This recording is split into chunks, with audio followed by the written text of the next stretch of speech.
Hey guys, tonight we're plunging headfirst into one of the darkest, itchiest, and most fever-drenched nightmares of human history. The Black Death. Picture it, narrow medieval alleyways choked with smoke, and the stench of rot rats skittering along gutters, and a silence hanging in the air because half the town is already dead.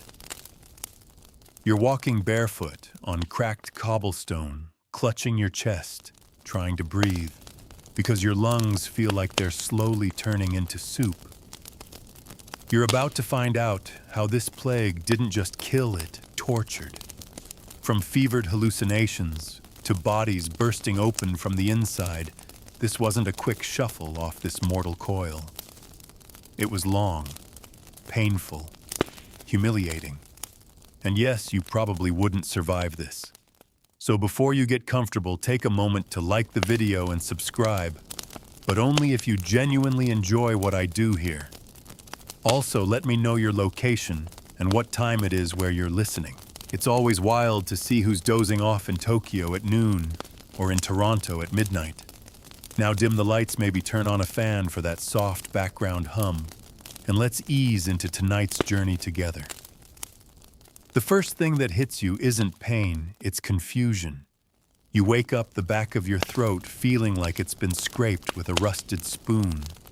Your head throbs, but it's nothing serious, right?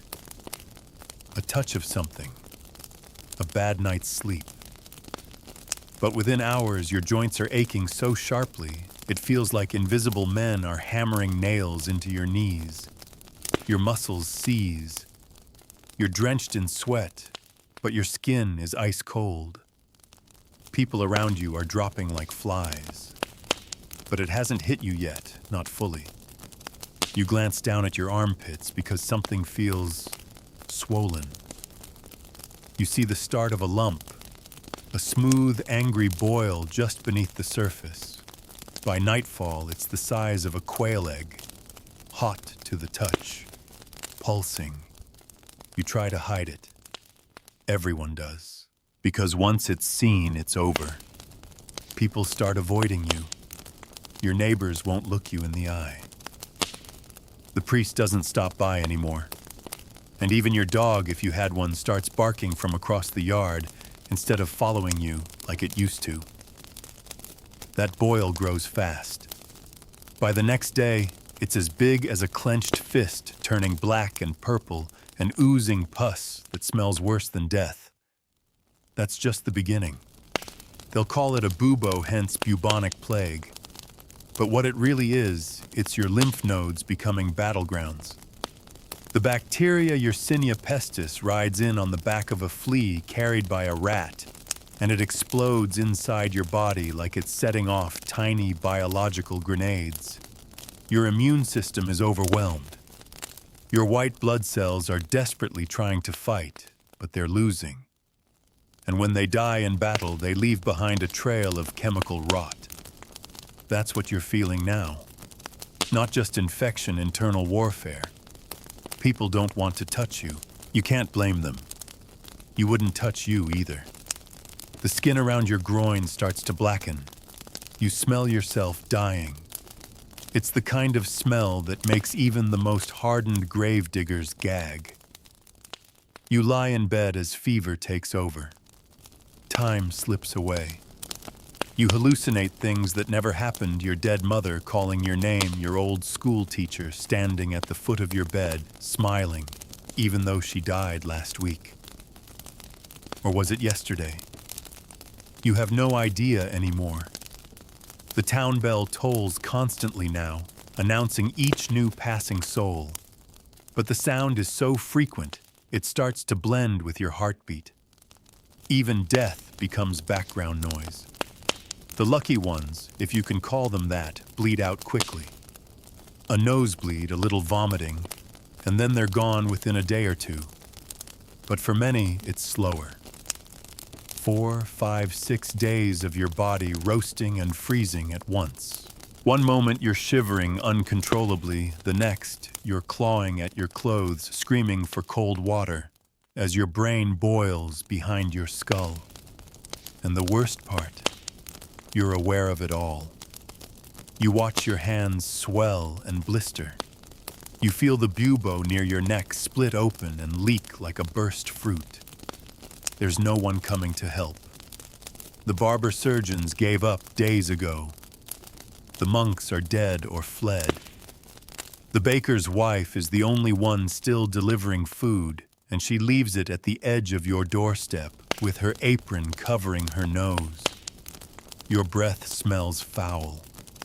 Not morning breath foul, rot foul. Your gums bleed. You can barely speak.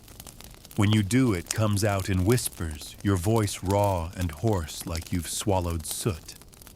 Your mattress is soaked. Not with sweat, but with pus.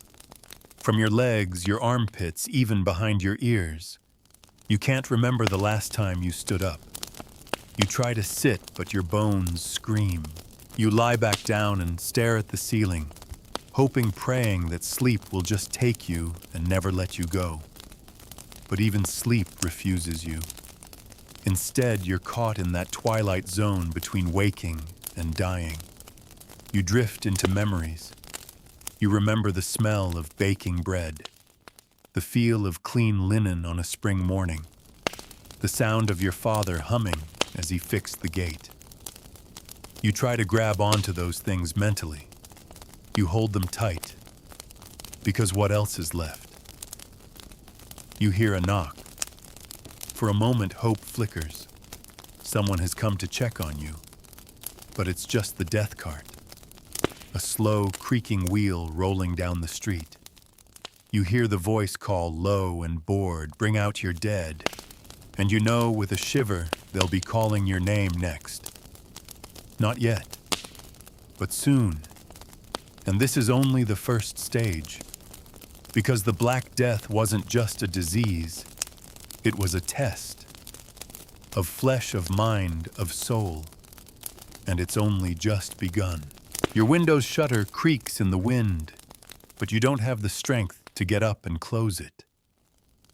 The breeze, once refreshing, now carries with it a scent that is both sharp and meaty, a stew of smoke, blood, decay, and human waste. Somewhere outside, a family is burning the linens of their eldest son. You know it because you saw them wrap his body just yesterday. He had the same bubo on his neck that you have now. Only his split open days ago. Your own has started to rupture. You didn't feel it at first. Just a strange warmth. But now you can hear it weirdly. A soft, bubbling a hiss beneath your skin, like meat left too long over flame. Your body is no longer yours. It feels like someone else is in it. Something else. Crawling and feeding. The village healer, if she hasn't died, won't come near you. She left a sachet of herbs by your door a few days ago. Sage, wormwood, rosemary. They smell sharp and bitter, but they do nothing to quiet what's inside you. The priests used to say it was a punishment from God, a reckoning for the sins of mankind. But that was before they started dying too. Now even God feels like he's stopped looking. You haven't eaten in days. Bread turns to dust in your mouth. Water, even when you manage to sip it, tastes metallic and foul. Your tongue is white blistered. Your lips crack when you try to speak. The fever makes your body twitch at random. You've bitten your tongue in your sleep more than once and blood pools in the corners of your mouth. You think maybe you're dying. But not yet. Death is still teasing you, dancing in the shadows at the edges of the room, but never stepping forward. It's around this time that the bleeding starts. First from your nose, then your gums, then other places, sensitive places. You wake up with red streaks down your legs, and it isn't because of any wound. It's the body giving up. Your blood is thinner than it should be. The disease has turned your vessels into brittle reeds, snapping and leaking under your skin. You're not the only one. Through the cracked wood of your walls, you hear others moaning in their own homes. A woman down the lane wails through the night until suddenly she stops. A child cries in confusion, calling for a mother who can no longer answer. And always in the distance, the dull, dreadful clang of the death bell. And yet there's something worse than the pain.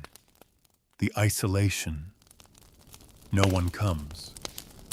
No one dares.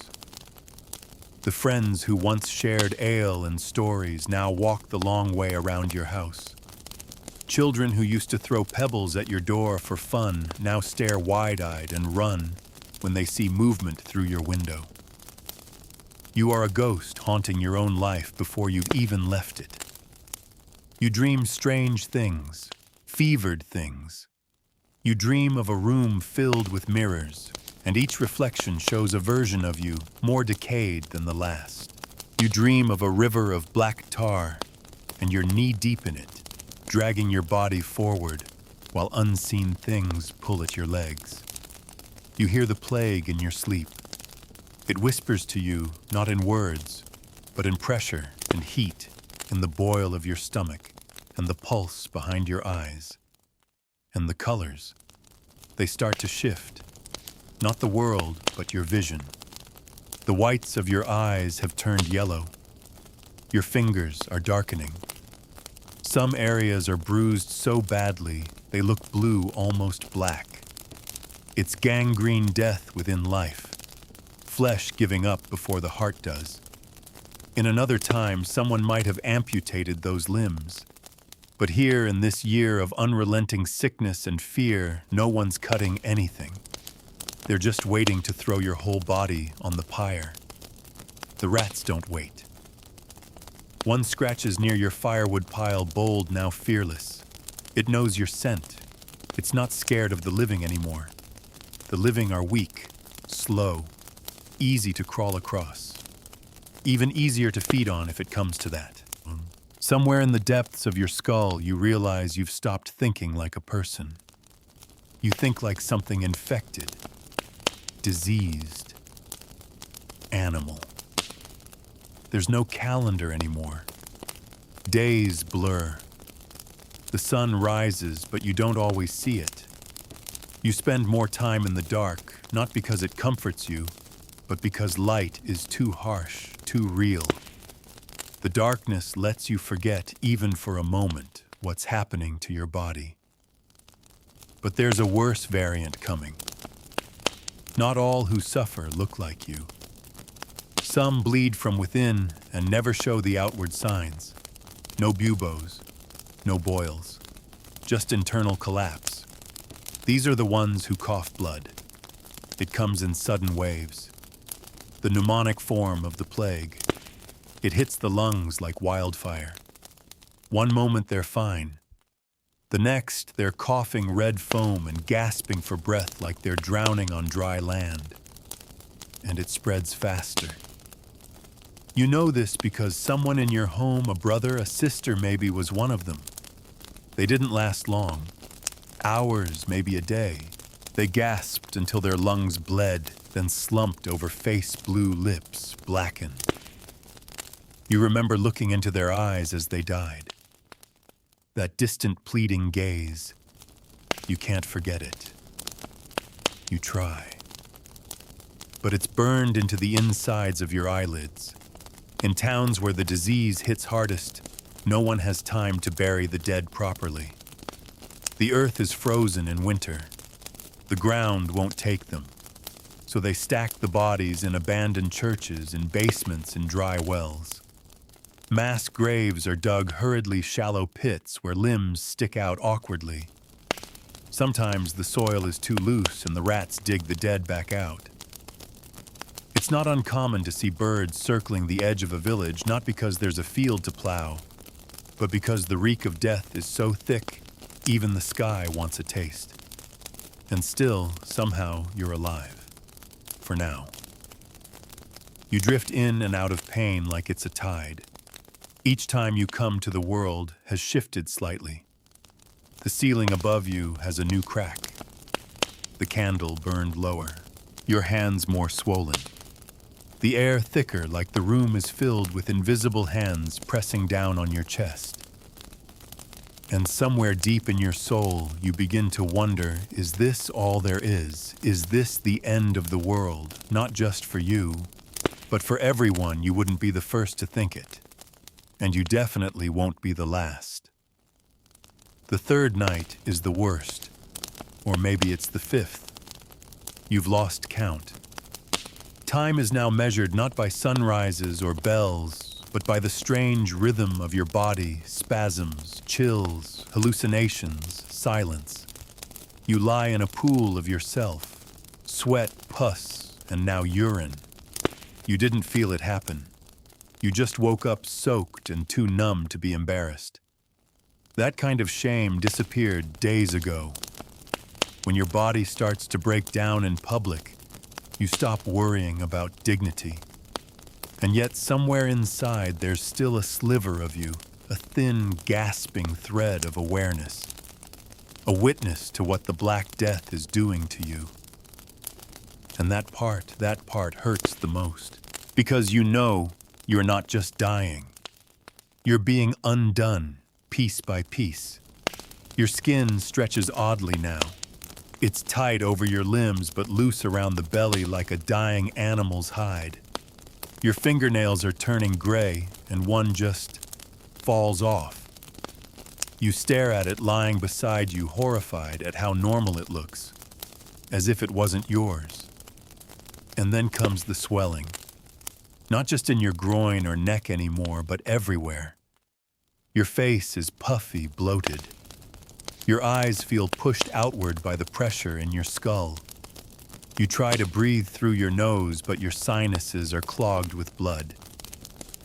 There's a mirror somewhere in the house. You haven't dared to look in days. You used to be a person. You used to have plans, arguments, laughter.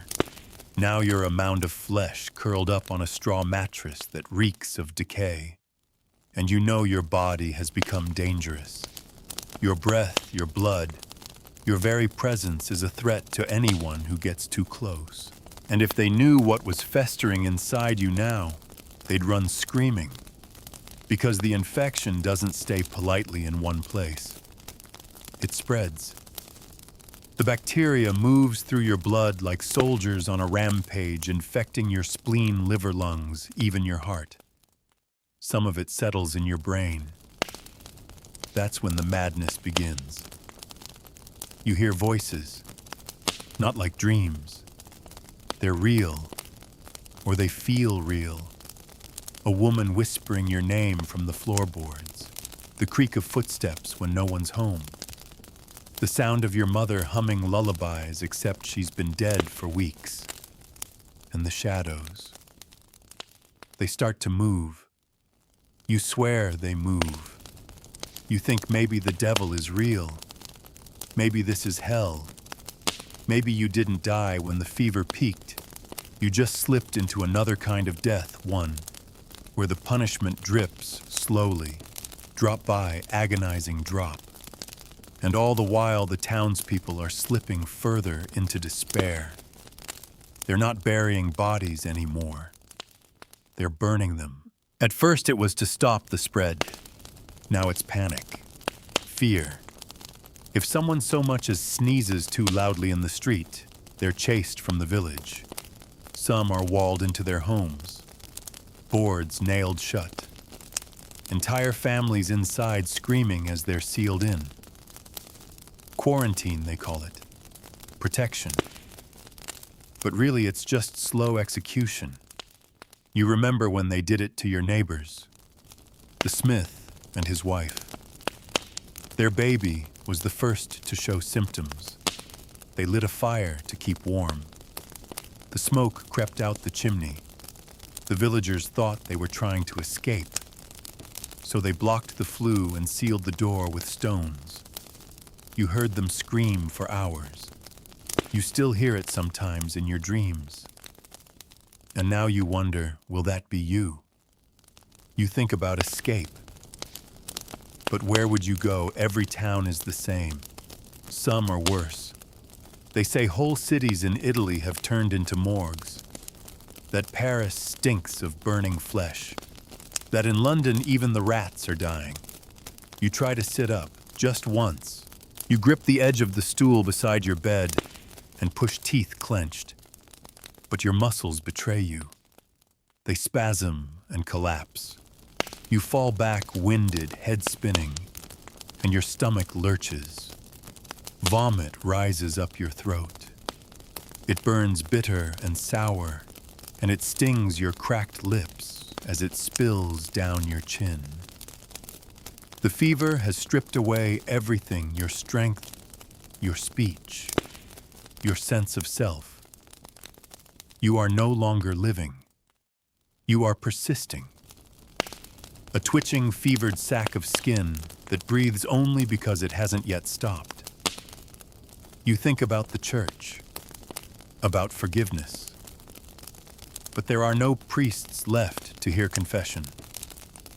The chapel bell hasn't rung since the old monk keeled over during a funeral.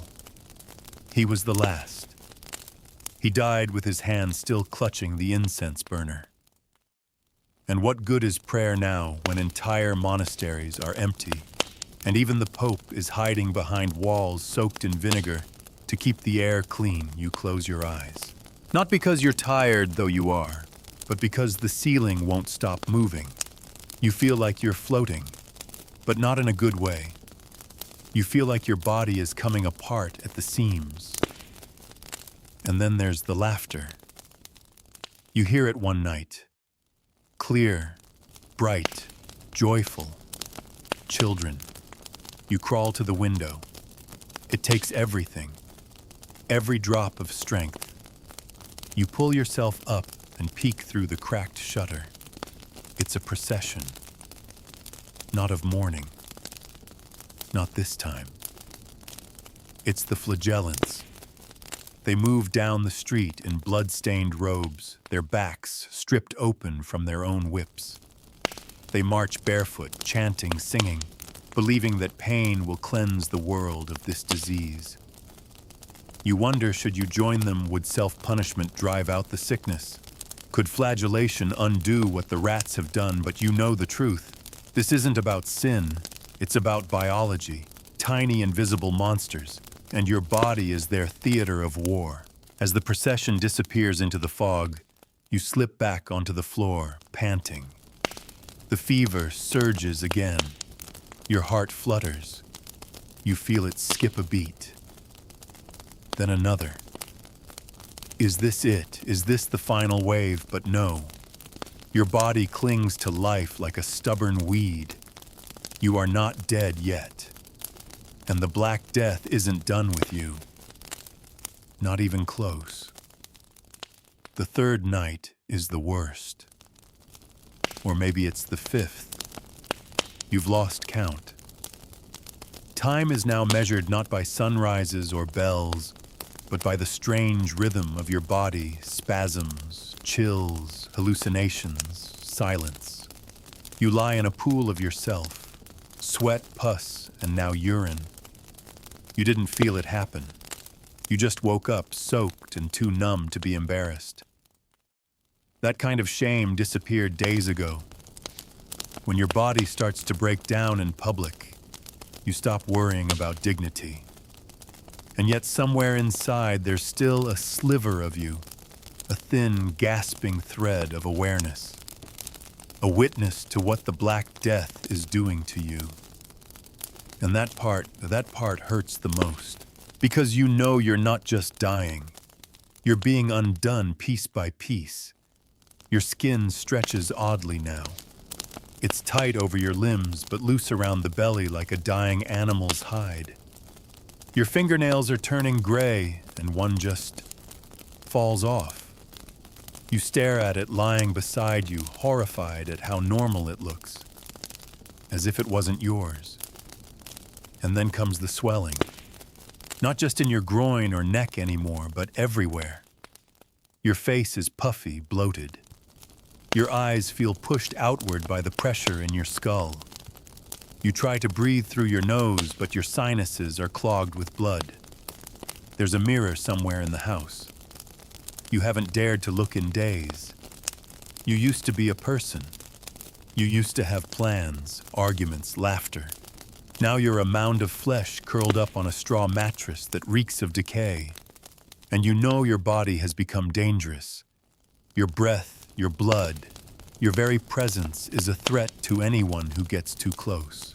And if they knew what was festering inside you now, they'd run screaming. Because the infection doesn't stay politely in one place. It spreads.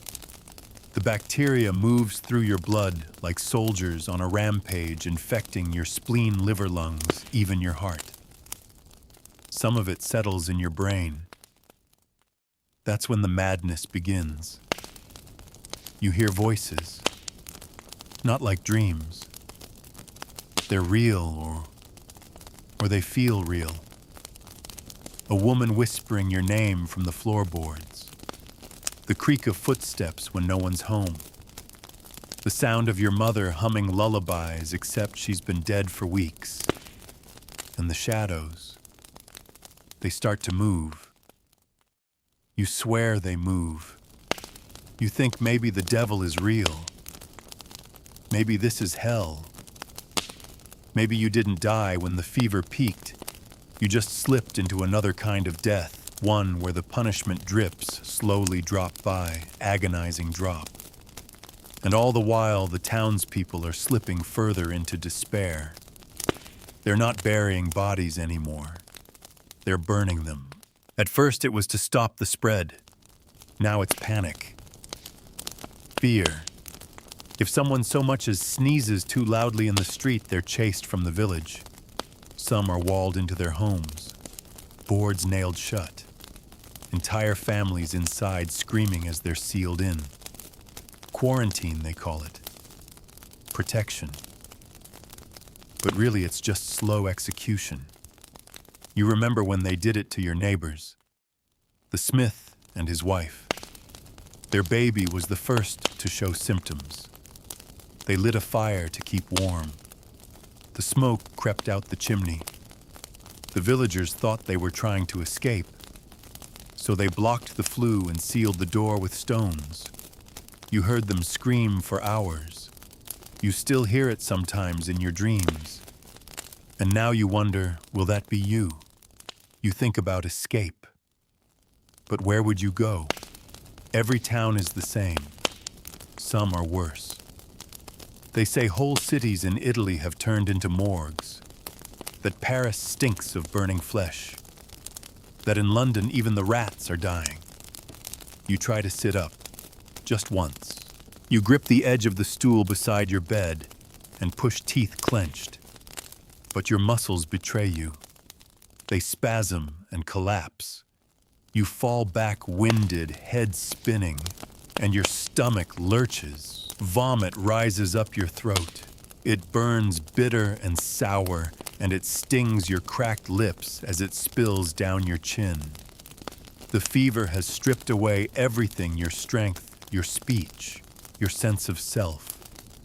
You are no longer living. You are persisting. A twitching, fevered sack of skin that breathes only because it hasn't yet stopped. You think about the church, about forgiveness. But there are no priests left to hear confession. The chapel bell hasn't rung since the old monk keeled over during a funeral. He was the last. He died with his hand still clutching the incense burner. And what good is prayer now when entire monasteries are empty and even the Pope is hiding behind walls soaked in vinegar to keep the air clean? You close your eyes. Not because you're tired, though you are, but because the ceiling won't stop moving. You feel like you're floating, but not in a good way. You feel like your body is coming apart at the seams. And then there's the laughter. You hear it one night, clear, bright, joyful. Children. You crawl to the window. It takes everything, every drop of strength. You pull yourself up and peek through the cracked shutter. It's a procession, not of mourning, not this time. It's the flagellants. They move down the street in blood-stained robes, their backs stripped open from their own whips.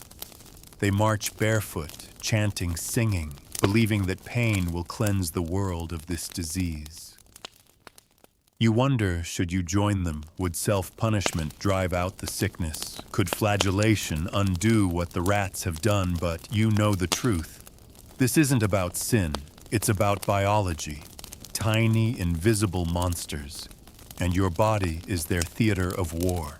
As the procession disappears into the fog, you slip back onto the floor, panting. The fever surges again. Your heart flutters. You feel it skip a beat, then another. Is this it? Is this the final wave? But no. Your body clings to life like a stubborn weed. You are not dead yet. And the Black Death isn't done with you, not even close. You don't know it yet, but your body has become a textbook case of contagion. A walking, leaking hazard. If anyone were brave or foolish enough to enter your room, they'd be hit instantly by the smell, rotting meat, soured sweat, coppery blood, and something else. Something chemical. Not quite decay. Not quite life. Something in between. Your breath alone could infect them. The dampness in your sheets. The pus soaking through your tunic. Even your fingernails, what's left of them, are coated in microscopic death. You're a plague ship now. But there's no ocean, only walls. And you're the cargo. The people who do come near when they must wear beaked masks now. Not because it works, it doesn't, but because they hope it works. Inside the snout are bundles of herbs, crushed rose petals, cloves, and vinegar-soaked sponges. Anything to ward off the bad air. That's what they believe causes this miasma. Invisible poison in the breeze. They shuffle past your window, dressed in long robes and leather gloves, like ghouls from a bad dream.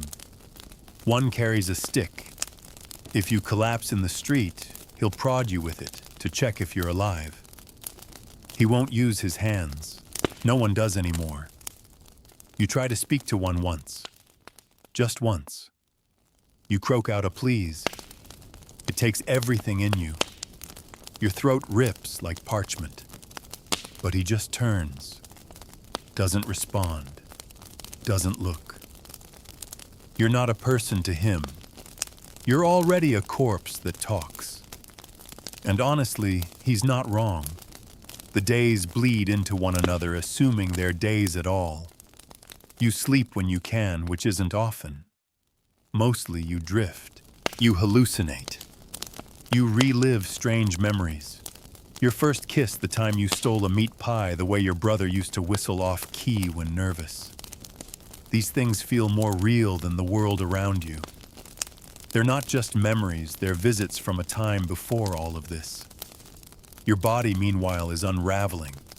You vomit again and again. The bile is greenish-black now. Your gut is revolting against itself. It cramps so hard your legs curl up involuntarily. Your hands clutch your middle like you're trying to squeeze something evil out. But nothing comes, just more pain. You wonder how long a person can suffer before the soul simply decides to walk out. And then it gets worse, because the rot spreads, not metaphorically, physically. You start to smell it not from your sheets, not from your clothes, but from inside you. Your own flesh is turning. Your toes swell. Blisters form, then pop. The skin sloughs off in strips.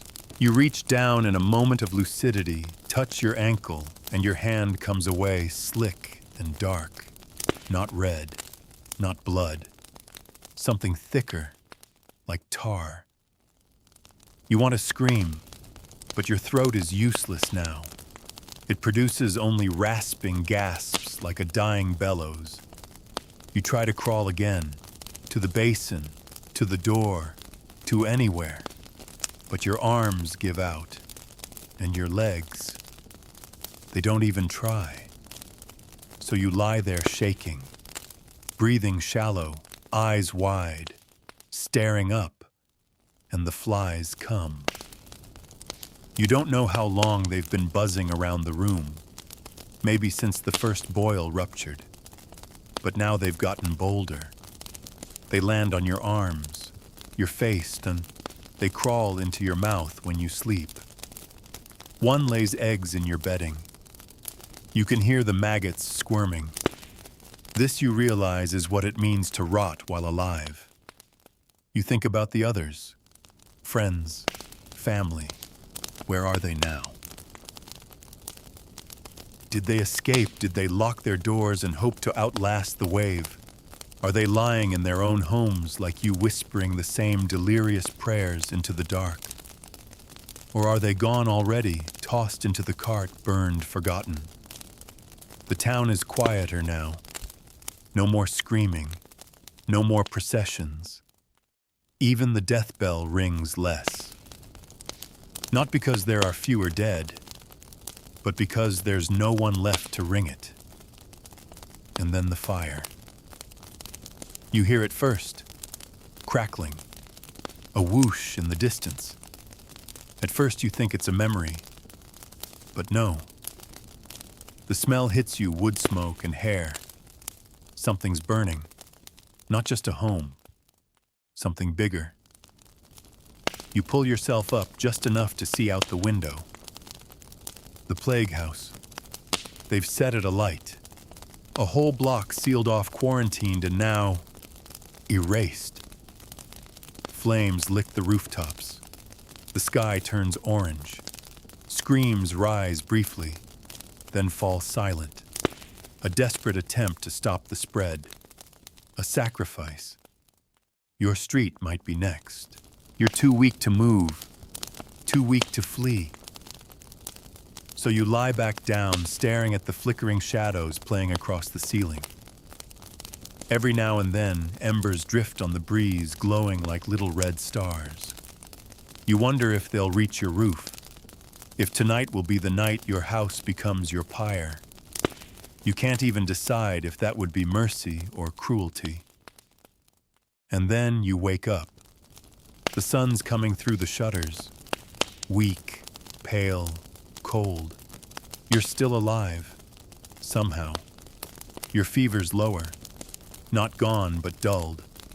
The pounding in your head has receded to a dull throb. You manage to sip water.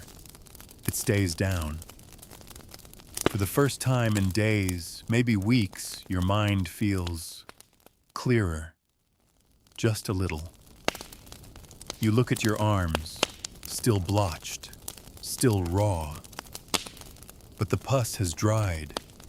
The swelling's gone down. It doesn't feel like recovery. It feels like a ceasefire, a truce, temporary. But even so, it's something. You blink at the ceiling, feel your own breath. Shallow but steady, and you realize with quiet horror, this is what surviving looks like. This is what's left. You don't celebrate the fact that you're still alive. You don't even smile. Because what is there to smile about? You've survived something you didn't fully understand, but it hasn't left you whole. It hasn't even left you human, really. It's left you changed like a tree struck by lightning that still stands but is split down the middle, smoking and hollow. Your reflection confirms it. Somehow, by sheer will or dumb luck, you crawl to the chipped basin of cloudy water in the corner. You lean over it, gripping the rim like it's the edge of a cliff. Your face looks back at you, but it's barely recognizable. The skin beneath your eyes is bruised black, as though punched by death itself. Your cheeks are sunken, your lips cracked and dark. One side of your jaw has begun to flake away, dry skin peeling like bark. You open your mouth slowly, and your tongue lolls out pale and swollen. Your teeth are stained.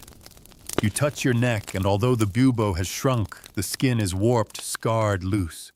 The wound has sealed, but the flesh around it pulses faintly, as if something is still alive beneath it. You wonder if it's truly over, or if the infection is simply hiding, waiting. Your joints ache. Your knees bend, but not well. When you try to stretch your arms above your head, you hear a sickening pop in your shoulder. Your body feels older, worn, not aged by years, but aged by trauma. And then there's the smell. It still lingers. You've cleaned yourself, sort of. You've rinsed your body with cold water. You've stripped off the worst of the linen. But the scent won't go. It's in your hair, your pores. Even your breath still carries a sharp rot, despite no longer vomiting or coughing blood. You move like a ghost through the house. Everything feels heavier. The wooden beams groan. The air is still. You no longer hear the bell. You no longer hear anything at all. And when you open your front door tentatively, weakly, you find out why. Your street is empty. Not just quiet. Empty. No footsteps. No children's voices. No dogs barking. Doors hang open. One of them swings slowly in the breeze. You call out just once. A hoarse, pathetic sound. Hello, nothing answers. You step outside for the first time in weeks, if not longer. The light hits your eyes like a blade. You blink rapidly, eyes watering, heart pounding. The world feels alien. The cobblestones are streaked with ash. A pile of bones lies scattered near the town well. Whether they're human or animal, you can't tell, and you don't want to. Flies hum everywhere. You walk the length of your lane slowly, unsteadily, leaning against walls when you have to. You pass homes you once knew, homes filled with laughter, baking bread, children's drawings scratched into the stone with chalk. Now they're silent mausoleums. At the town square, you find the cart. It's tipped over on its side, empty. The smell that clings to it tells you everything you need to know. A smear of something dark runs from the rim to the gutter. The chapel's doors are wide open. Inside, it's a mess of abandoned icons, shattered candlesticks, and a single stiff body crumpled near the altar robes, clinging to his chest like wet paper. You think he was the priest. You sit. You can't go further. Your body is shaking again. Not from sickness, but from seeing. Seeing what the plague didn't just do to you, but to the world around you. It stole people. Not just their lives, but their shapes, their stories. It scrubbed clean their existence with terrifying efficiency. Some survived, you assume. Somewhere. They must have fled, hidden in hills, escaped to other towns. But here in this square, in this street, you are alone. You are a relic, a leftover. You sit beside the tipped cart for hours, head bowed, not in prayer, but in sheer exhaustion.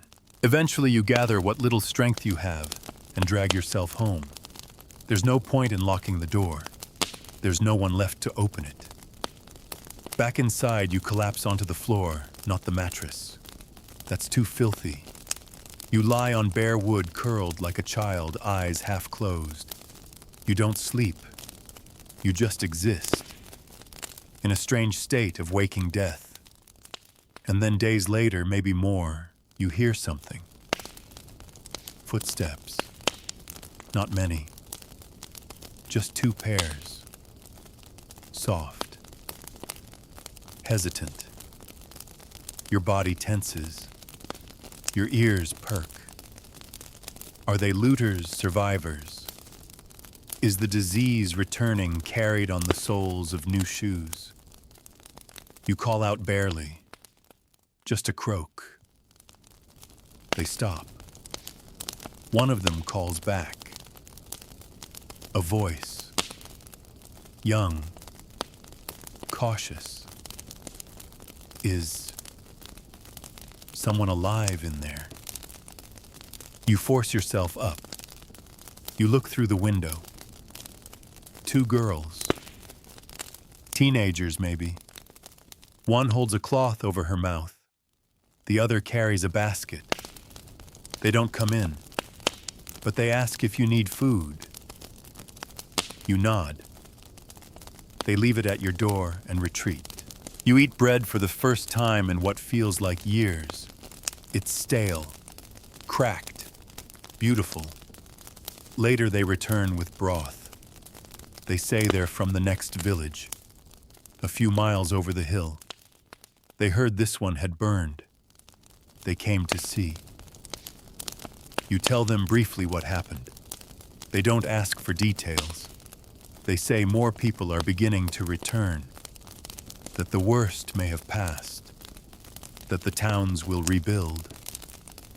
You listen, but you don't believe it yet.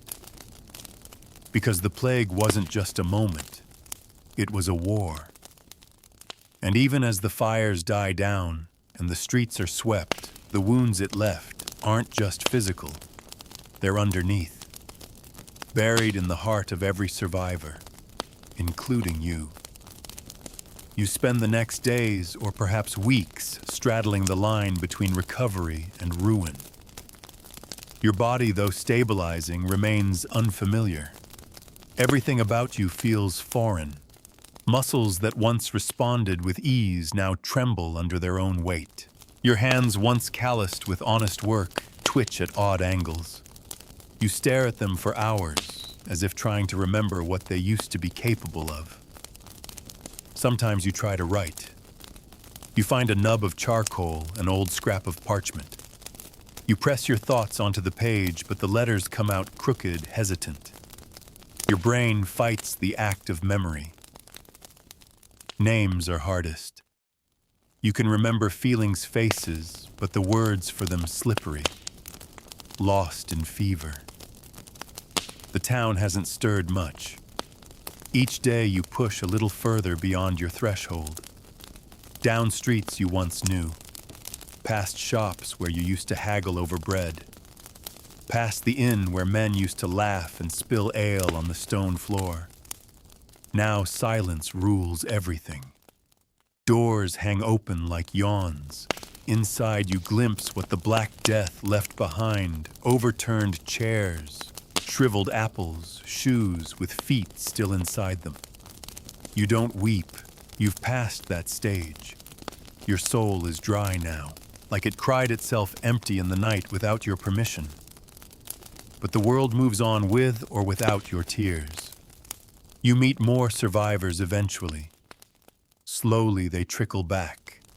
A woman with half her hair fallen out. A child who won't speak above a whisper. An old man missing several fingers.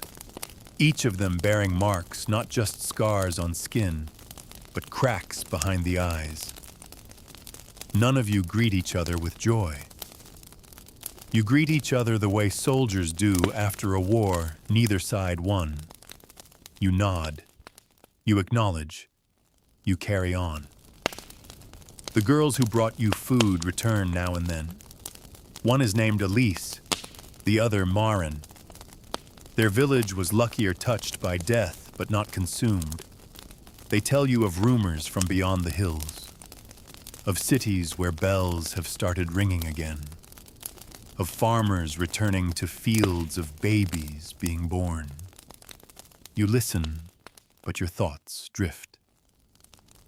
Because you know what they don't. You felt the Black Death from the inside. You lived with it. You watched it boil, your blood, peel back your sanity, take everything except your final breath.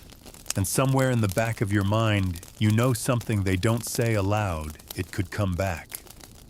Easily. You study the rats now. You never used to notice them skittering through alleys, hiding under barrels. But now you see them everywhere. You watch their movements with an obsessive dread.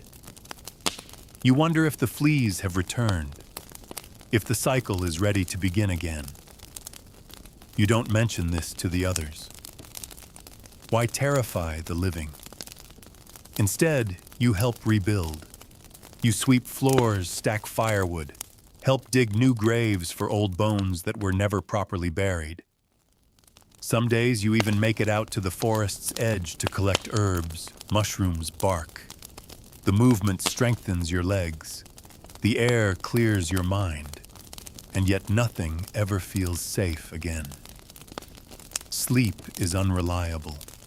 You drift off at night only to wake soaked in sweat, heart hammering. You dream of pustules bursting open, of masked doctors pulling you into the fire, of your own limbs detaching in silence. And when you wake, the silence is worse than the dream. You try to return to faith.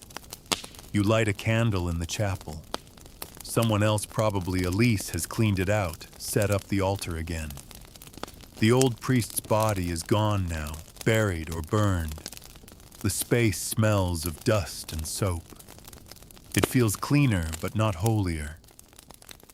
You kneel, you wait for something, comfort, presence, peace.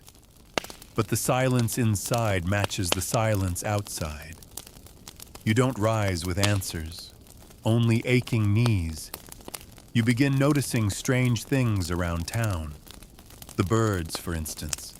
There are fewer of them. They don't sing the way they used to. Their calls are quieter, more sporadic, like they've forgotten the melody of spring. The trees too blooming late, if at all. The earth feels hesitant, like it's not sure it can trust humanity again. And there are still bones in the river. You see them when you fetch water. Bits of ribs tangled in roots, skulls rolling gently with the current. The river doesn't mind. It carries everything away. Sometimes you envy it.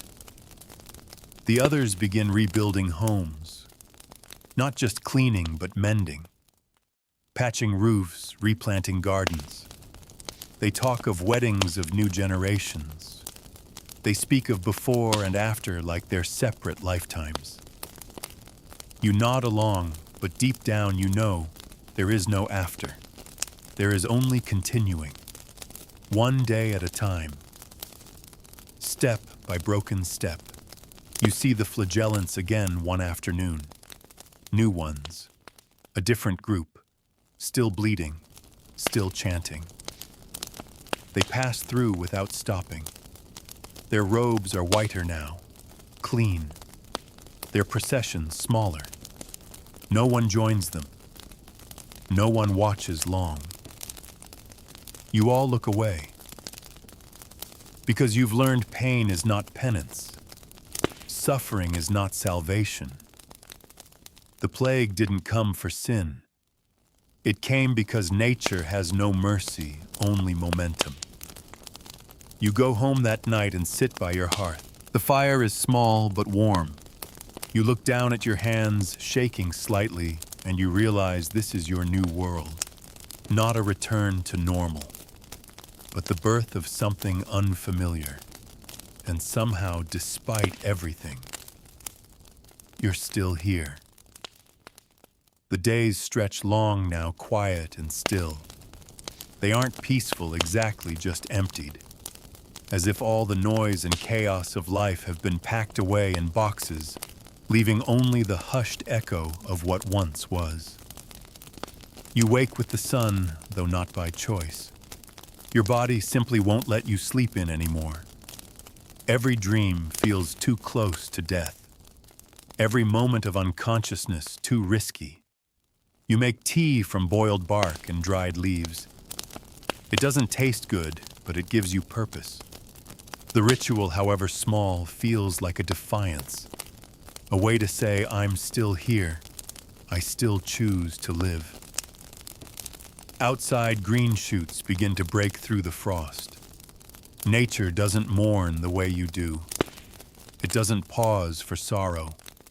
It simply grows. And in that, there's a kind of cruelty. You want the world to hold its breath with you, to freeze in time until you're ready for movement. But it doesn't. The others are starting to talk again. The air has begun to carry human voices, laughter, even thin and brittle, but laughter nonetheless. A group of boys rebuild the fence at the edge of the village, hammering crooked posts into thawed soil. They move awkwardly like foals taking their first steps. They haven't forgotten how to be children, but the joy of it seems to come slower now. One morning you pass the well and find someone singing a lullaby. You pause listening to the soft, rhythmic hum. The tune is familiar. It stirs something in you, some long-buried comfort. And just like that, your eyes sting. You blink against it. Not now. Not here. You keep walking. But that melody stays with you for hours, looping through your thoughts like the echo of a better time. At night, you still light a candle before bed. You've taken to whispering to the flame. Not prayers exactly, but acknowledgments. Names of the dead. Small confessions. Regrets. You don't expect anyone to hear them. You just want them to exist somewhere. And that's what you've realized, really. The plague didn't just destroy people, it erased traces. The little things that proved they were ever here, the scent of their bread, the scuff marks they left on the doorframe, the way they laughed through their nose. All gone. You've started collecting things. Not much. A button, a child's wooden toy, a bit of cloth with careful stitching. You tuck them into a box beneath your bed. A private museum of lost lives. No one else knows about it. You're not sure they'd understand. There's a new woman in town. Her name is Thora. She lost her family in a city to the west. She doesn't talk about it. You can see the weight of it in her eyes, in the way she wraps her arms around herself when no one is watching. You speak sometimes. Share food. Share silence. One day she tells you about the death ships. She says when the plague hit the coastal towns, boats drifted into harbors, sails, flapping ropes, snapping in the wind. Entire crews dead, their bodies rotting in the sun. Some had cages full of rats. Others had birds, starved, frantic, slamming into the hull in panic. They burned the ships when they could. But sometimes they were too late. The wind carried the sickness ashore before the flames did their work. Thora says she saw one herself, from a cliff. It drifted in silent and slow, like a messenger with no voice. She hasn't slept properly since. You understand. Because even now, the plague lives inside you. Not the disease itself, perhaps, but the afterimage, the shadow, the dream of it. It clings to your spine, to your breath. You can go hours, even a whole day, without thinking about it.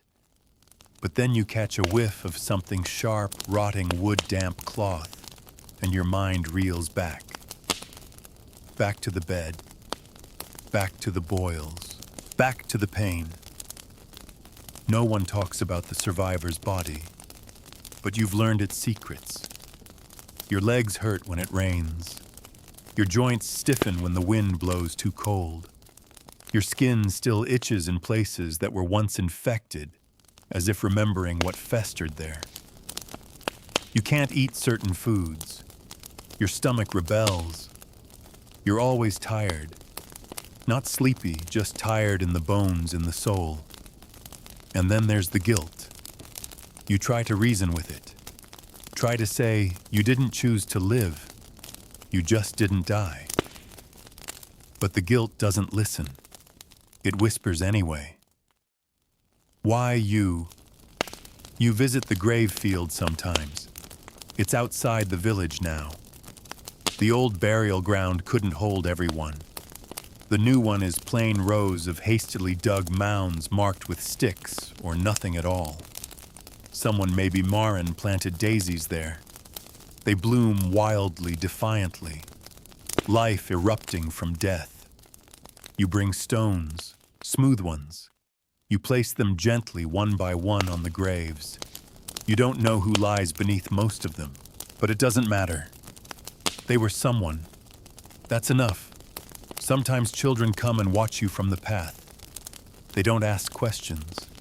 They just observe. You wonder what they see. A relic, a reminder. Or maybe just a quiet figure doing a strange thing. But you keep going. Because the work of the living is to remember. Not with statues or sermons, but with presence. You carry the memories now. In your skin. In your breath. In your silence. And each day you wake, you remind the world, I am still here. And I remember. The spring air begins to shift, warming just enough that you stop shivering when you step outside.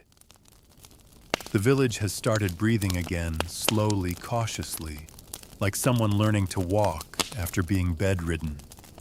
You see it in the way shutters are nailed back in place, in the neat stacks of firewood, in the chickens someone released to peck freely in the alleys, their clucks bright against the stillness. But you still walk like a shadow. You nod to people, accept bread from strangers, share glances heavy with shared history. But connection feels harder now. Like the plague didn't just attack your body, it walled off your soul. Conversations skim the surface. No one dares dive too deep. Everyone is afraid of stirring the muck underneath. Even the children seem older. They run and play, but they do it quietly, glancing over shoulders, as if expecting the wind to whisper death again. You overhear them naming the empty houses ghost homes, they say, daring each other to peek inside. They make games of what you know was horror. It makes sense. Children are always finding ways to survive the unthinkable, but still it stings.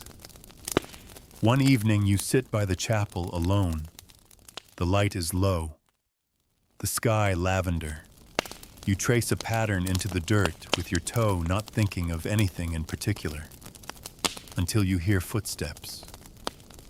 It's Elise. She sits beside you wordlessly. She's older than before, not just in age, in bearing. The kind of maturity you earn when you've dug graves with your own hands and watched friends vanish in the night. She hands you something. It's a pouch. Soft. Smelling faintly of lavender and earth. Inside are herbs dried carefully bound with string. A simple blend for sleep, she says. You thank her. Not with words, but with a slow, tired look that says more. After a long silence, she asks, do you think it's over? You don't answer at first. Because the truth is, it might be. Or it might not be. The plague doesn't announce itself. It whispers into the mouths of rats and lingers in forgotten corners. You shrug. It's the best you can offer. She nods. Like she expected that. Then she tells you something you haven't heard in months. She says she's pregnant. The word lands like a stone in a pond, echoing, displacing something in your chest. You blink, not quite comprehending. You want to smile. You think you should smile. But instead, tears spring up behind your eyes. Because if she is pregnant, if there is new life coming, it means the world has decided to keep turning. You tell her congratulations. She smiles faintly, touches her belly like it might dissolve. I'm scared, she says. Of course she is. What kind of child will be born into this, into a place where the walls still hum with memory, where the soil has been poisoned with so much death. You don't lie to her. You say, "Me too," but then you add, "Maybe that's why it matters." She looks at you, and for the first time since this all began, you feel understood. Not pitied, not feared, just seen. Later that night, you sit by your hearth and brew the herbs. The scent wafts up like a warm hand brushing your cheek. You sip slowly. It tastes of leaves and something bittersweet. You fall asleep not long after. And this time, the dream is different. You are walking through the same village, but it's whole again. The houses are painted. The streets clean. There are voices, familiar and new. Someone laughs. Bread bakes. The chapel bell rings not for death, but for celebration. You see yourself in the dream. Not as you are now, but as you were. Healthier, clearer-eyed. And you are teaching children gathered at your feet, listening to you speak about the time before. Their faces are wide with awe and disbelief. The Black Death is a story to them, not a memory. And when you wake, your pillow is damp, but not from fever, from hope. You sit up slowly. The fire has gone out. The light through the window is blue and soft. Outside, someone is hammering a new door frame. A child is singing off-key, and in the distance, a rooster crows. Life is making its return known. But this time, you're not waiting for it to return. You're joining it. You stretch. Your bones creak. Your back protests. But you stand, and you open the door. The air smells of dirt and ash, and something fresh beneath it. And just like that, you take a step forward, not away from the past, but into the future it made room for. Spring folds into early summer with barely a word. The sky begins to hold its warmth longer, and for the first time in what feels like forever, the wind no longer bites when it brushes your skin. The trees blossom not wildly, but stubbornly, branches blooming like old bones, remembering how to stretch. The village breathes differently now. People move with purpose, their shoulders not quite as hunched, their steps a little less tentative. Windows are cleaned, gardens are tilled. Chickens roam freely between half-fallen fences, clucking with that indifferent arrogance only animals seem to carry. Life, as nature insists, has no patience for grief. But you're still adjusting. Your body obeys you now more or less. You can stand without shaking, walk for longer stretches without needing to sit. But the healing is uneven. Some days you feel almost normal. Others, your fingers lock stiff, your chest tightens without warning. Your memory stutters like a lantern in the wind. You forget words, simple ones. You pause mid-sentence and stare into space. Sometimes you forget what day it is, or whether you've eaten. But what's strangest is how visible you've become. People look at you differently. Some nod with a kind of reverence like you're a monument. They walk past on the way to market. Others avoid your gaze altogether, as if meeting your eyes might call the plague back out from wherever it's hiding. You've become a living reminder. They whisper about it when they think you can't hear. She survived it, they say. Or, he was one of the ones who didn't die. As if surviving was something you chose. As if you earned it. You didn't. You just didn't die. You still carry the smell of vinegar soap on your skin, scrubbed into you by habit. Every cough, every fevered flush sends a shiver of panic into your gut. You find yourself scanning people's faces again, searching for buboes that aren't there. You listen for the death bell even though it hasn't rung in weeks. The silence once terrifying has now become a comfort you can't trust. You've taken to wandering the old paths outside the village, the forest trails, the empty pastures where shepherds no longer graze their flocks. There's something about the wide open space that helps you breathe. No doors, no walls, no locked windows, just wind and birds and the distant creak of branches. One afternoon you find a grave, not in the field with the others. This one's hidden beneath a bent tree near the edge of the woods. A simple marker, a bundle of sticks tied with a piece of fabric. You kneel beside it, fingers brushing the fabric. It's embroidered. Small blue flowers, delicate stitches. Someone buried someone here privately, secretly. Maybe a lover, maybe a child. You sit there for a long time, not praying, just witnessing. That's what you've become, you realize. A witness, not just to death, but to what came after, to what was left. When you return to the village, someone calls your name. It startles you. You hadn't heard your name spoken aloud in weeks, maybe months. It sounds strange, foreign almost. You turn blinking in the sun and see Thora. She's holding a basket. She tells you she's making soup, that she found turnips in the ruined cellar and traded for carrots. She invites you to share it with her. You almost say no, out of habit, out of caution.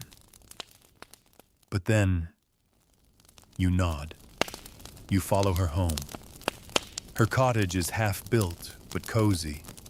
A new roof patched with mismatched tiles, blankets folded neatly. A cat curled up in the sunlit corner.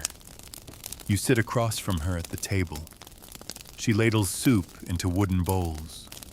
It tastes like nothing special, but it feels like a feast, because someone made it, and someone shared it. And you are not alone. You don't speak much as you eat, but after a while she asks, "Do you think it will come again?" You know what she means. She doesn't need to say the word. You look at her. You think of the grave in the woods, of the ships in the harbor, of the way the rats still skitter in the shadows.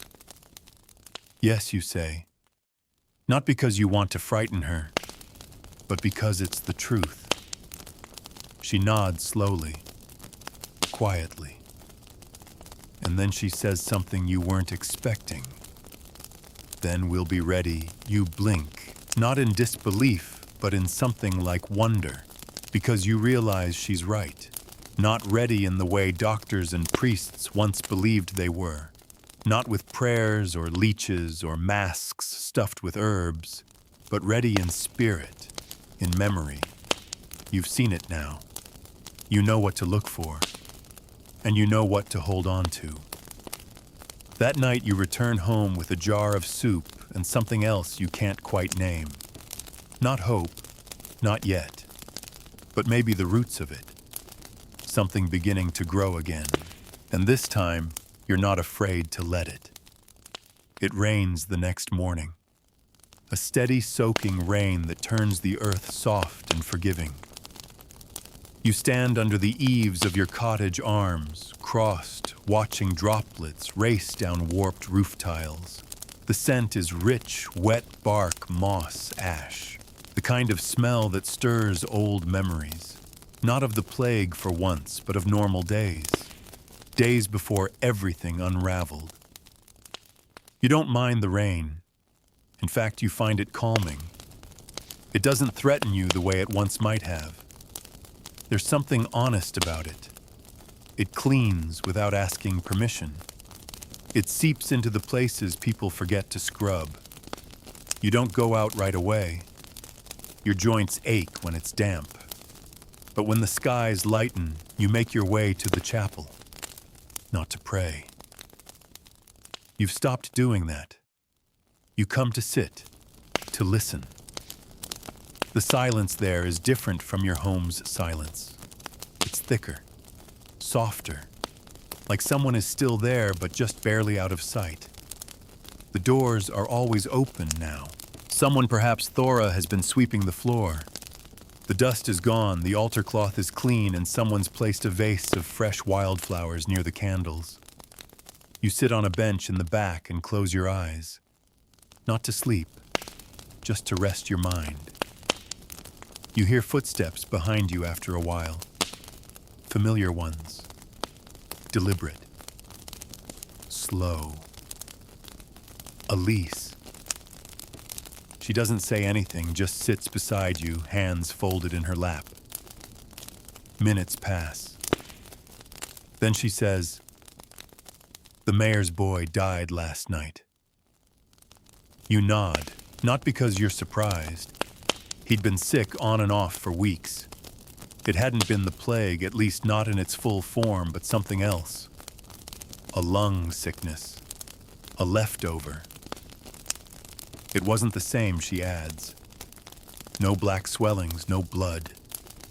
Just coughing. Then silence. You know the silence she means. There are different kinds. The silence of a peaceful death. The silence of shock. And the silence of resignation. That long, hollow hush that follows a final breath. When everyone already knows there's nothing left to be done. "He was only 10, she whispers. You reach over and without words touch her wrist. That's all, and it's enough. Later you return to your garden. You've been tending it more recently, carefully. You cleared the weeds weeks ago and planted roots, carrots mostly, and leeks. Your body still complains when you dig, but it feels good to press your hands into soil. To feel something that isn't brittle or infected, something alive. You watch ants climb over the edge of a shovel. Birds peck at seeds. A beetle turns on its back, struggling until you gently right it. Small things. But they matter now. The world is full of tiny living things that survived. Just like you. You've begun keeping a ledger. Not of goods or debts, but of names. The names of those who died. The names of those who lived. You etch them in charcoal on thin, worn pages. Some are complete. Others are guesses. Descriptions in place of labels. The weaver's youngest. Old man with the brown dog. Girl who always wore yellow. You write them down not to preserve order, but because forgetting feels like betrayal. When the plague swept through, it stole voices, faces. It took people in the night, often without witnesses, without ceremony. Your book is small, but it resists that forgetting. You light a candle each time you add a name. You whisper it, even when you're alone, especially then. One day, while walking the road beyond the hills, you come across a traveler. That in itself is rare. Most stay put now, but this one is tall, wrapped in a faded cloak, carrying a walking stick and a pack. He's thin, tired, but clear-eyed. You stop several feet apart. He doesn't move closer, just nods. You ask if he's sick.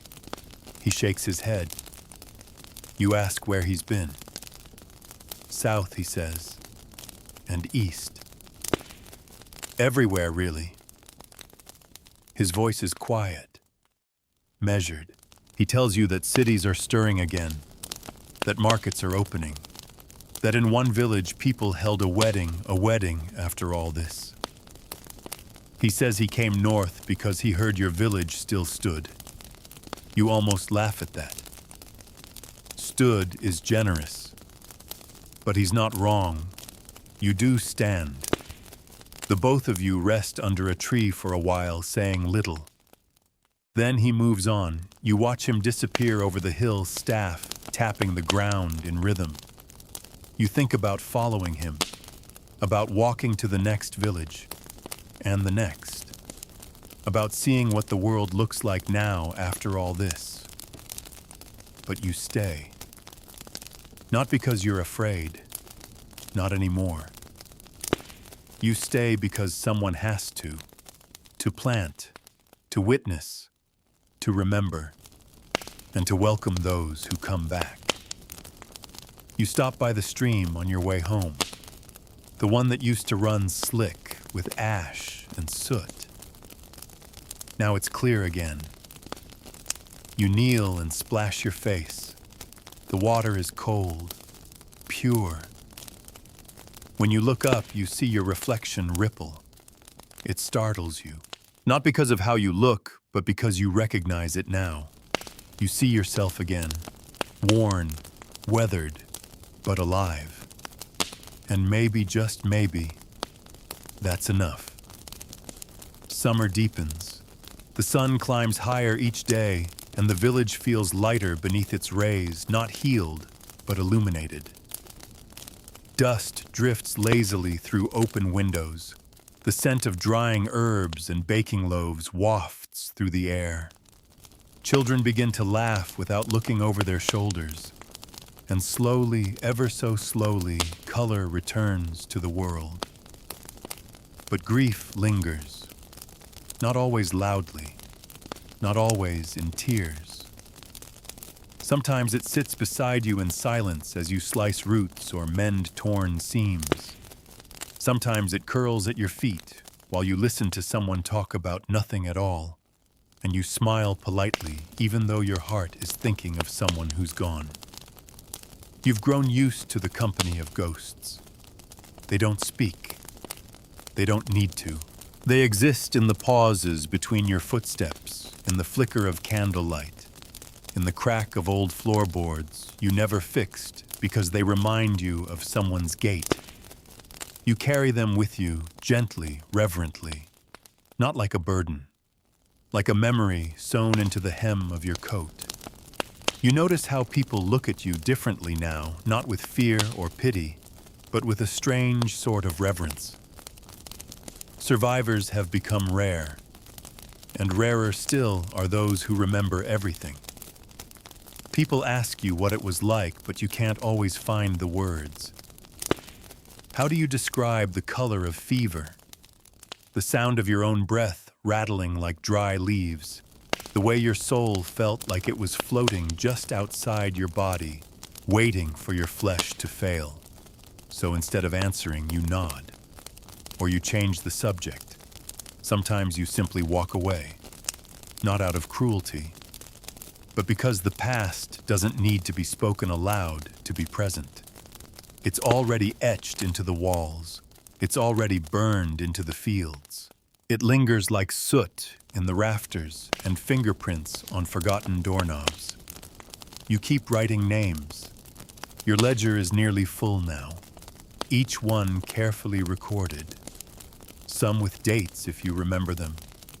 Some with a note died in sleep, burned in cart, held a child as she passed.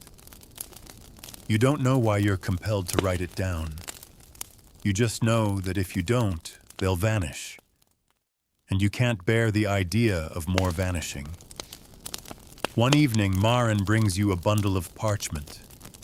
More names, she says. From the valley. You accept it without a word. You can see she's been crying. You don't ask who.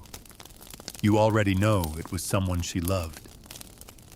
That night, you sit by the hearth and copy each name with care.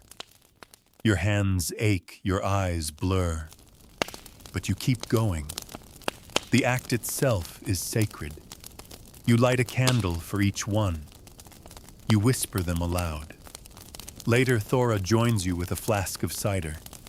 You drink in silence, watching the firelight dance across the walls. She leans her head against the stone, her eyes half closed. I dreamed of my sister, she says. You say nothing. She was holding a flower. Daisies, I think. She said it didn't hurt anymore. She looked happy. You finally reply, maybe she is. Thora doesn't argue. The next morning, the church bell rings. Not for death, for marriage. A young couple barely older than children have decided to wed. There's no priest, just Elise and a few elders who recite the words from memory. The bride wears blue. The groom wears a tunic far too big for him. Everyone cries. You cry too, because it's proof.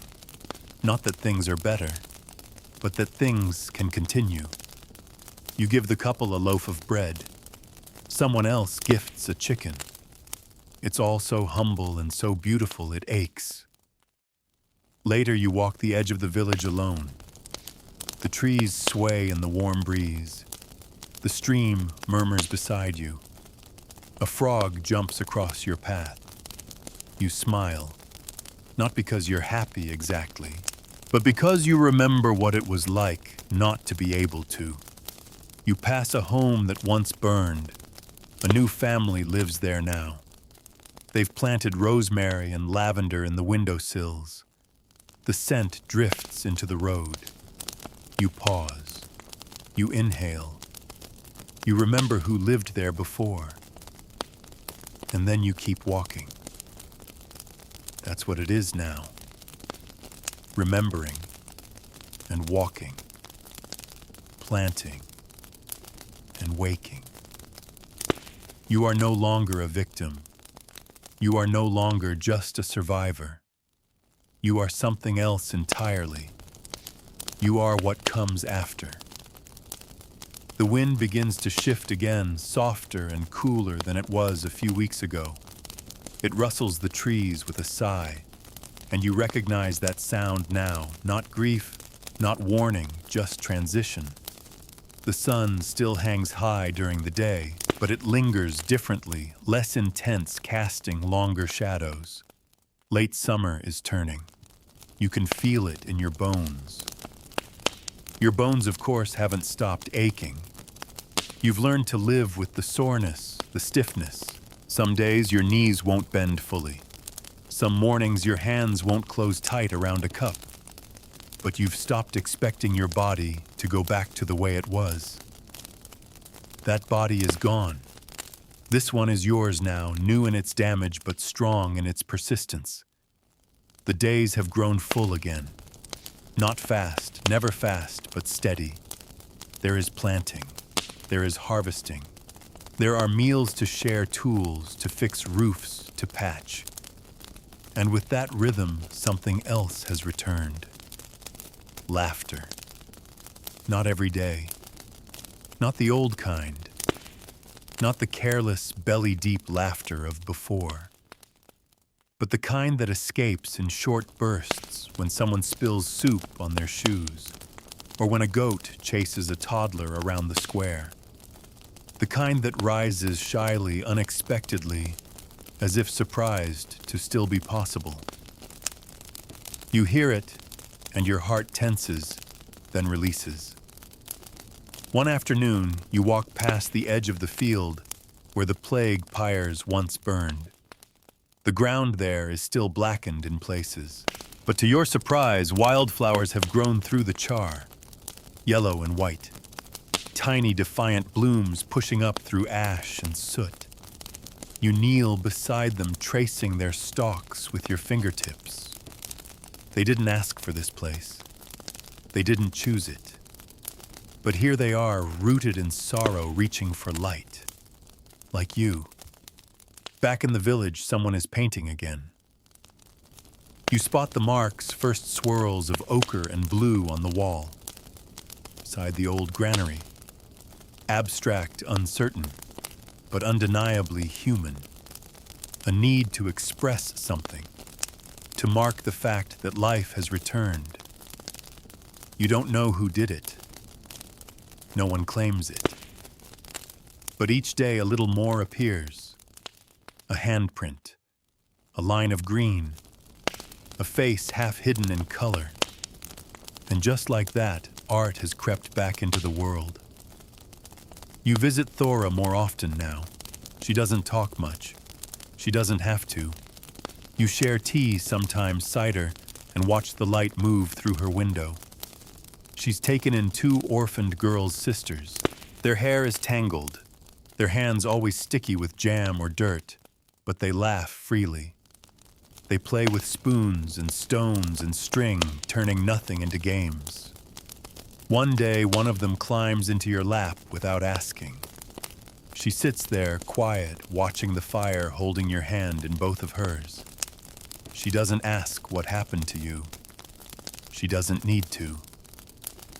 You hold her hand back. The chapel bell rings again the next morning. Not for death. Not for weddings either. This time for gathering. The villagers meet in the square. Elise has planned it some kind of midsummer feast. A thank you. A remembrance. A celebration. It's not grand. A few tables, a cart of bread, a roasted pig, bowls of stewed roots. But it feels sacred. You help carry wood for the fire. Someone else strings up garlands of dried flowers and straw. The air smells of smoke and meat and something else, joy. Uneven. Shy. But real. As the sun sinks, people eat. And then someone begins to sing. It's not a song you know. It might be new. But it carries like an old one, simple, repetitive, strong. You hum along, and soon others do too. The melody swells, circles, returns. For the first time since the plague, people dance. Not gracefully, not like before, but stomping, laughing arms flung wide. Bodies in motion, scars showing, limps evident. No one cares. And you, after a long pause, join them. You step cautiously at first. Your legs don't trust the rhythm. But then your body remembers something deeper than memory. Movement, expression, the joy of shared space. You laugh, truly laugh. Later, as the fire burns low and people begin to drift home, you sit on a stool near the edge of the circle and watch the embers pulse. Marin sits beside you. She nudges your shoulder. Do you think it'll always feel like this? You don't answer right away. You look at the fire, at the sky above it, at the smoke trailing into the stars. No, you say, but that's why we have to feel it while it's here. She nods. No one says goodnight. They just rise one by one and go. And you stay behind a little longer, listening to the crackle, remembering every step. Because joy, like grief, deserves to be witnessed too. The next morning, the village is still. The fire is out, the square swept clean, but the echoes of the feast linger. You step into the quiet, half expecting to hear music again or laughter. Instead, there's only the sound of birds and the soft coo of doves roosting above the chapel beams. It's a peaceful silence this time, not mourning, not dread, just rest. You find yourself smiling, not because anything is perfect, not because anything is done, but because something inside you has stopped flinching. The instinct to brace for pain, for collapse. Just. You return to your garden. The carrots are stubborn, still resisting the pull of your aching hands. But they come free one by one as clumps of soil fall away. You line them up in a wooden bowl, short, knobby, misshapen things. But they're yours. You grew them, with a body that once couldn't rise from the floor, with hands that once couldn't hold a spoon. You've begun writing again. Not just names this time. Memories, scenes, moments. You use bits of parchment, some stitched together from old ledgers. Your handwriting is uneven, shaky, but legible. And the words come slowly at first, then like a tide.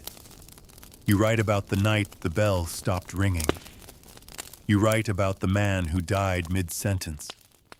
You write about the smell of burning linen and the taste of broth after 20 days without food. But you also write about a girl who painted a blue circle on a broken door.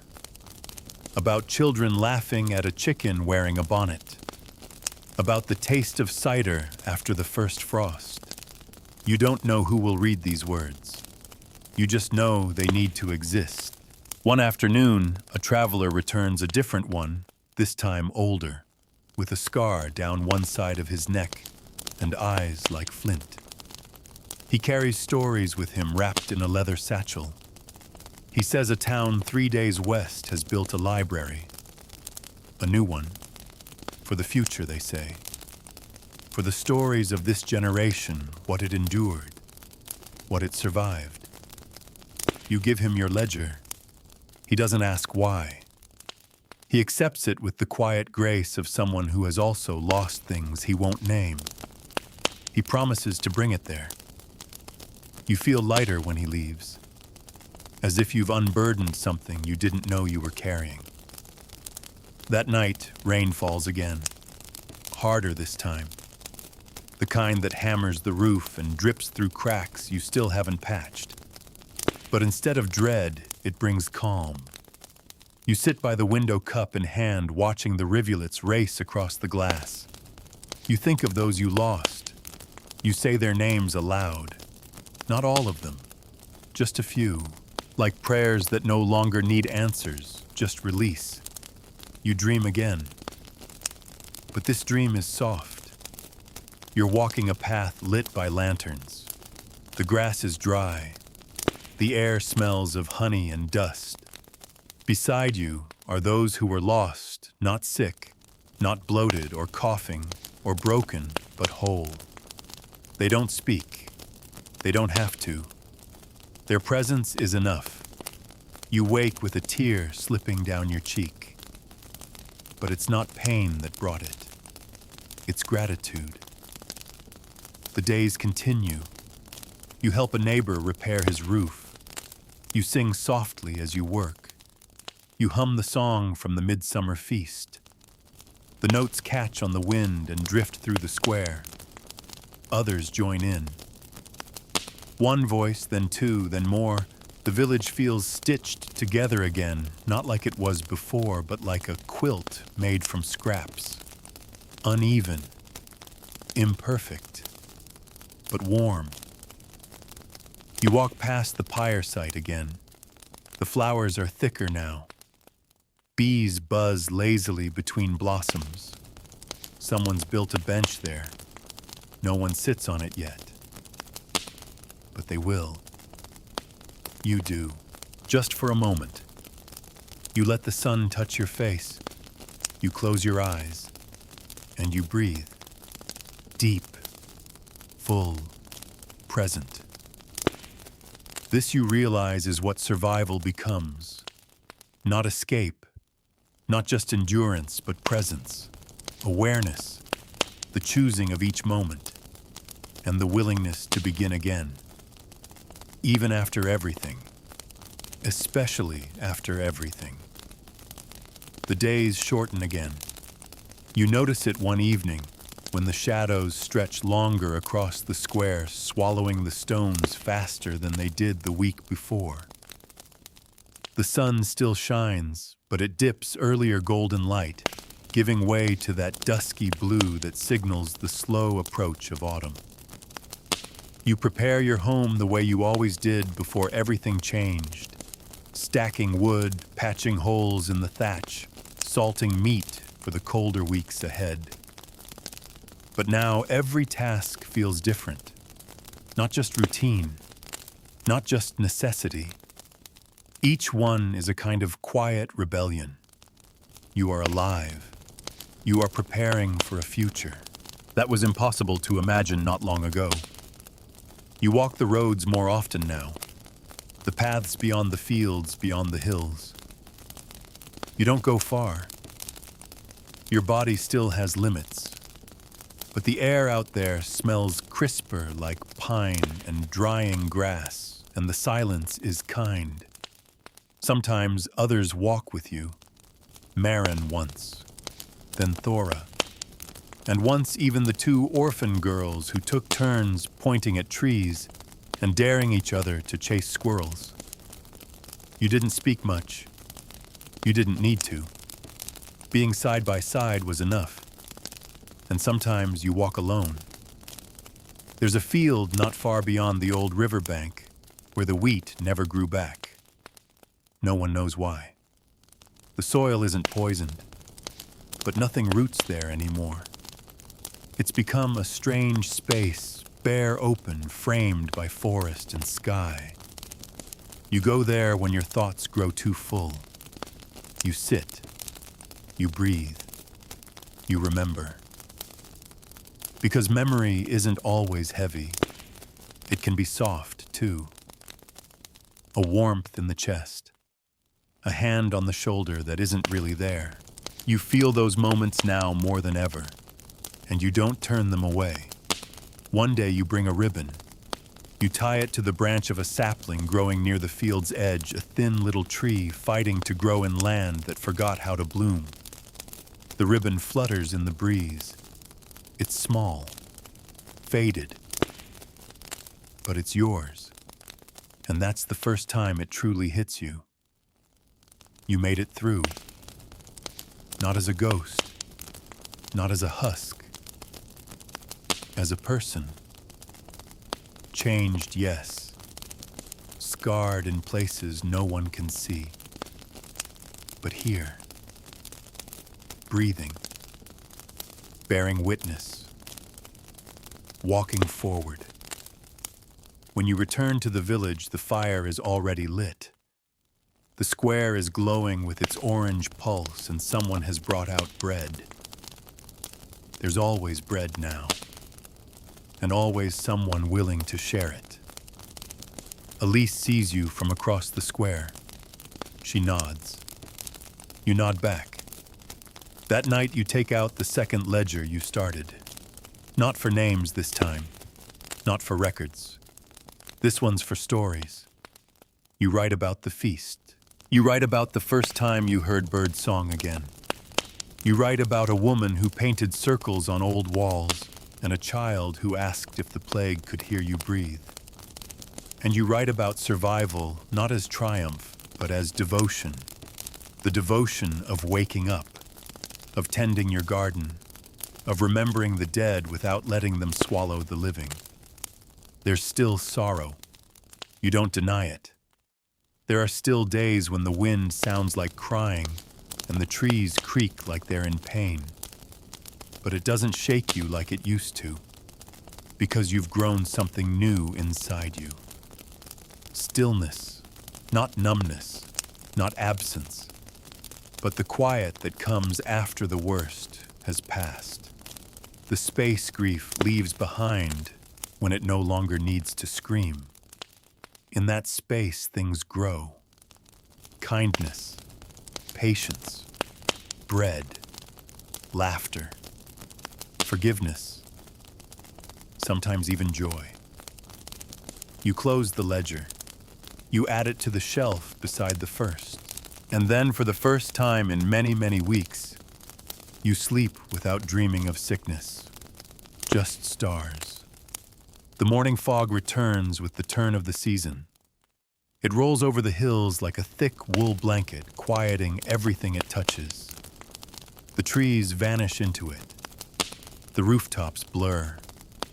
Your breath becomes a ghost in the air. You walk through it slowly, your boots soft against the wet soil, the village silent beneath this gentle hush. You don't mind the fog. You've walked through worse.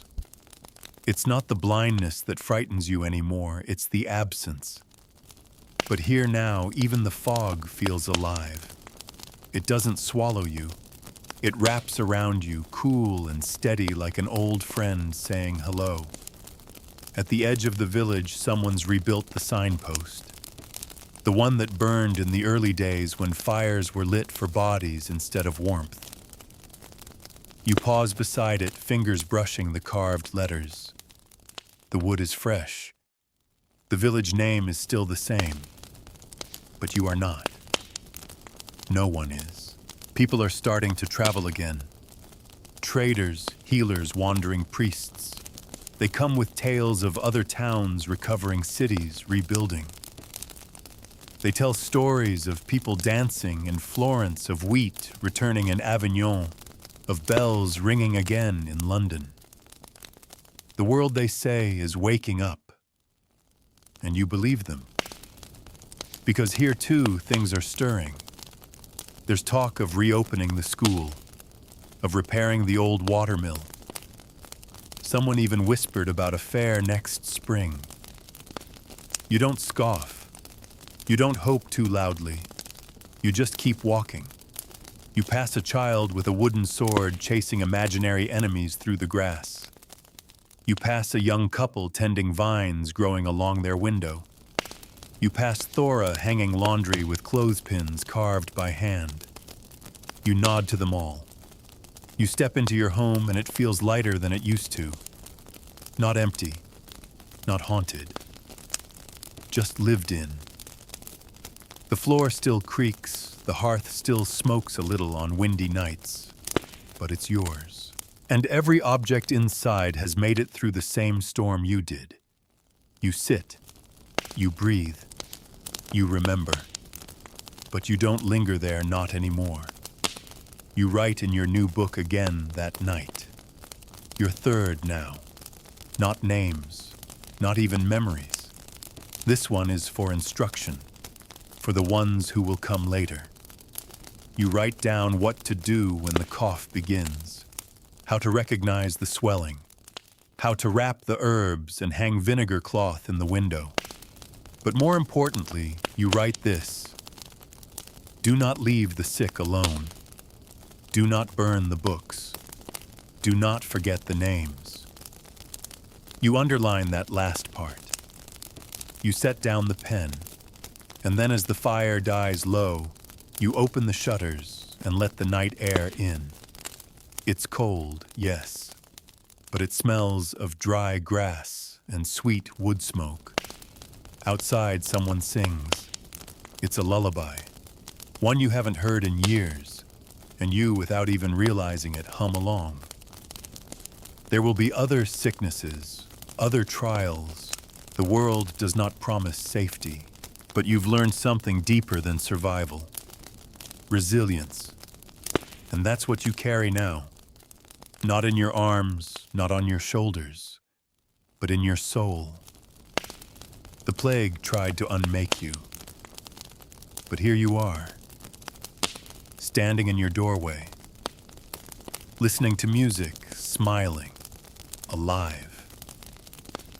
You lie down now, your body sinking into warmth. The room around you is quiet, dim, safe. The flicker of the candle on the table casts long, slow shadows across the ceiling. The fire crackles softly in the hearth, gentle, steady, no longer raging, just enough to keep the cold at the edges of the room where it belongs. Outside, the world continues in silence. The wind brushes through the trees. A dog barks far off, barely audible. Someone has closed their shutters for the night. Another day has passed, and still the world turns. You breathe deeper now, slower, letting your muscles soften with each exhale. The tension in your shoulders melts. Your fingers unclench. Your chest rises and falls in a rhythm that's no longer rushed, no longer bracing, just resting. In the distance, the bells no longer toll for the dead. They toll for weddings, for festivals, for the planting season. And inside you, there's something like peace. Not loud, not proud, just quiet, earned, rooted. You remember the faces, the names, the ones who didn't make it. and the ones who came back. But you don't need to hold them now. You've honored them, and now they can rest too. You pull the blanket closer. The pillow welcomes your cheek. The room, the world, your breath, they're all soft now. And you are safe. You are still. You are home.